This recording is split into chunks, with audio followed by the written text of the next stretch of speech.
안녕하세요. 오늘은 발바닥 통증에 대해서 한번 이야기를 나눠보려고 합니다. 발바닥 통증은 당연히 첫 번째로 족저근막염을 떠올립니다. 그런데 족저근막염인 줄 알고 아무리 열심히 치료를 받았는데도 증상이 호전이 되지 않고 결국에는 여러 가지 검사나 치료를 거치다가 말초신경병증임을 알게 되는 경우가 많습니다. 당연히 말초신경병증이었는데 족저근막염을 치료하는 방식으로 치료를 한다면 그 결과가 좋을 리가 없겠지요. 그런데 사실은 이 족저근막염과 말초신경병증이라고 하는 것이 발바닥에 나타나면은 정말로 헷갈리기도 쉬운 것이 사실입니다. 그래서 오늘은 발바닥 통증을 오랫동안 앓고 계신 분들 중에서 이것이 족저근막염이 아니라 사실은 말초신경병증일 수 있다라는 증거가 되는 3가지의 징후에 대해서 설명해 드리려고 합니다. 그 징후 첫 번째, 발바닥이 양쪽이 아픈 경우입니다.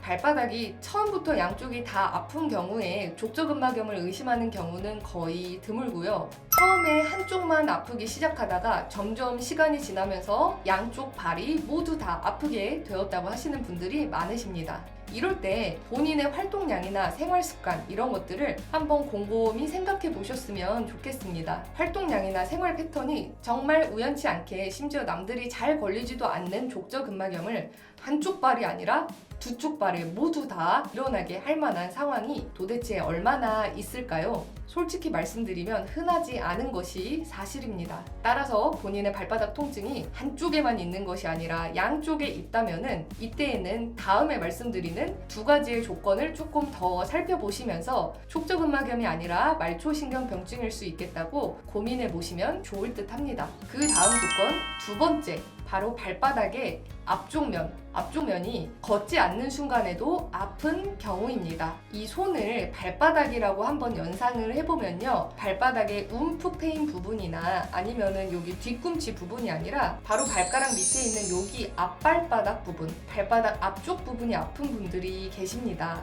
이 경우 관절 문제에서 기인한 중족골 통증이거나 아니면은 제가 말씀드리는 말초신경병증일 수가 있습니다. 그렇다면 또 방금 말씀드린 중족골 통증과 말초신경병증은 어떻게 구분하면 좋을까요? 바로 일어서거나 걷는 순간이 아닐 때, 그러니까 발에 체중의 부하가 실리지 아니하는 그 순간, 대표적으로 앉아있거나 누워서 다리를 쭉 뻗는 자세를 취하는 그런 순간에도 발에 통증이 있는지 한번 확인해 보세요. 만약에 당신이 말초신경병증인 경우 걸을 때도 아플 수 있지만 그때보다도 오히려 걷지 않는 순간에 더 발바닥 통증이 심할 수가 있습니다. 또 한 가지 팁을 드리자면은 이 손을 발바닥이라고 연상해 봤을 때 발바닥 앞쪽면, 그러니까 앞쪽면의 통증에 더해서 만약에 발가락의 바닥면까지 통증이나 저림, 이런 이상 감각이 느껴진다고 하시면 이것은 더더욱 말초신경병증일 가능성이 높습니다. 마지막으로 말초신경병증일 수 있는 가능성 세 번째, 앞통점이 없습니다.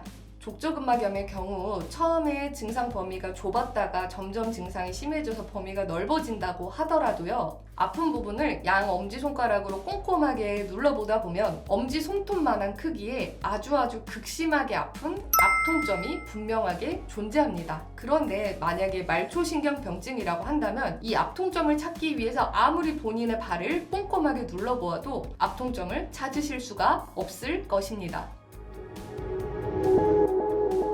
그 외에도 말초신경병증은 족저근막염과 달리 저리다거나 쓰리다거나 발 깊은 곳이 아니라 발바닥 피부의 겉면이 화끈화끈거리는 느낌의 증상을 겪으시는 분들이 많으십니다. 그러나 이것은 사람마다 그 증상을 표현하는 양상에 너무나 차이가 있으니까 참고만 해주셨으면 좋겠고요. 따라서 오늘의 결론은 발바닥 통증이 있다고 해서 그것이 무조건 족저근막염은 아니니 말초신경병증이 의심된다면 당연히 말초신경병증에 맞춰서 치료를 진행하시기 바랍니다. 감사합니다.